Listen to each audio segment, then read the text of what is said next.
This is Andi Purewal for Boxing News. I'm joined by Natasha Jonas here in Liverpool, here where it all began. Natasha, how does it feel? Does this feel full circle? You're back where it began, but also you're headlining on Saturday night. Yeah, it's, I've got about 5 homes, and this is one of them. It's been my home since 2005, 2006. I'm like part of the furniture. No matter what they do, they can't get rid of me, and I always come back. There's a number of, or a variety of memorabilia around the room of your own. Do you ever go back around, look around it? Days gone by? I always do. Every time I'm in here and someone's in here, I'm showing them I'm finding me plaques, I'm finding me shirts, I'm finding me pictures, and I try and interest my little girl, but she's just having none of it. Is that a sigh of relief that maybe she doesn't want to go down the boxing route herself? No, she actually comes to the session. Yeah, ever since February, she's been coming, and she enjoys it. She enjoys that. She loves getting picked out for the little footwork drills. So yeah, but she doesn't listen to anything I say, but she listens to the coaches. Tasha, your return on Saturday night, as mentioned, here in Liverpool. I know it's been a bit of a frustrating year for you. I know Joe Gallagher recently has done a number of interviews venting frustrations on your behalf that you've had to wait so long.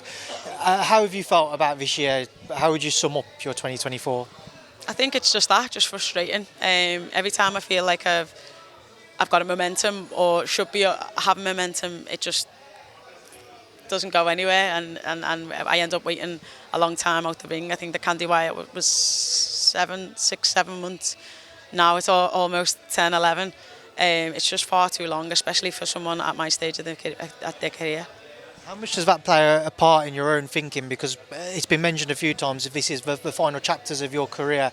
So when you have long delays like this, does it start to make you question whether you want to continue or how much longer you might continue for, or even more so? No, I just think it delays the inevitable. If I could have got 3 fights this year, I'd have been done. If I could have got the 3 fights that I want, I'd have been done. And unfortunately, the way boxing is, it just didn't happen. But again, it looks like I'm going to go into 2025, and hopefully we have a more active year than this. So before we come on to 2025, Ivana Habazin, what are you expecting from the bout with her? I think she's a very experienced boxer. She's had lots of experience at world level. She's been in with the best of them. She always comes to fight. She's got good fundamentals, good jab, good feet. But I just think that everything that she's got, I'm better. People might recall her previous shortcomings against those other names up at world level. So what's going to be different, in your opinion, for her approach to this fight with you? I think this time she's champion. And when you've got that belt, you do anything to keep it. Like I say, she took short notice on the Terry Harper fight, and she went the full 10 rounds with Clarissa and Brackhouse. So like I say, she's operated at that level for a very long time. But I just think I'm a bit better. I know these big names beyond this fight you want to see out your career with. We've got Lauren Price sharing a card with you, and I asked her, and I'll bring it to yourself, it's always felt that maybe Boxer and Sky have somewhat manoeuvred the pair of your careers to possibly line up at some point. Do you feel like that's a direction which is being taken, or is it not a fight which is of interest to you because you still want the likes of the Michaela Mayer, the Chantel Camerons which are out there, the Katie Taylor rematch amongst others? Yeah, I think it's no secret that I've always said, Michaela Mayer rematch is something we try to work towards the summer, and the Katie Taylor fight is the one I'd love to say, bow out gracefully on.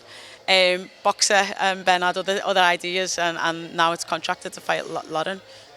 But again, let me just say that I think it's disrespectful that everyone keeps pushing this narrative of me and Lauren when we've both still got fights in front of us.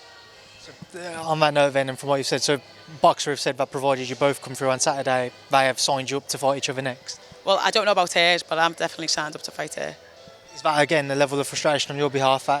And no disrespect to Lauren, but you've mentioned the Michaela Mayers, the Katie Taylors, the higher profile names that you was chasing. Yeah, for exactly them reasons. I just think there's bigger fights out there for me.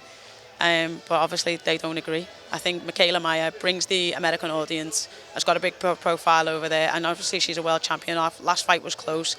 And Katie is just, Katie's Katie. She's a whole nother entity within itself. So I just think them names were bigger for me to chase. If you are tied up with Lauren, then how does 2025 go? So let's say you two were to square off next year. What beyond that? Do you still feel like those other fights will be of interest towards the back end of the year? Yeah, definitely, but I've got to beat Habazin first. I'm putting a lot out here. Sorry, Tasha, I'm putting a lot out here. It's okay, yeah. No, I've got to beat Habazin, and that's all I focus on. Whatever comes next, comes next. Just before we wrap this up, a couple of things I want to get your thoughts on. Somebody else who has come through this gym, Callum Smith, faces Joshua Buatsi next year. What do you make of that fight? I think it's a great fight. I think someone like Callum will bring the best out of Boatsi, because sometimes it has been a little bit frustrating watching Boatsi, because you know he's got so much talent, but he doesn't always show it on the night. But I think it's a great fight. I obviously think Callum wins, but it'll be a great test for Callum, who's been out of the ring. Well, he was in a fight at the weekend, but got some rounds in. But you know, we know the level that Callum's at. It's now a test to see where Boatsi's at. Obviously, next week as well, we see Usyk-Fury 2. What do you think? Do we see a repeat or revenge? I'm going with revenge. All along I've said repeat, but I'll probably change my mind a million times as well and say something else to someone else. But I'm going with revenge. Well, listen, Natasha, I appreciate your time. Good luck on Saturday night, and thanks for speaking to me in Boxing News. Nice one, thank you.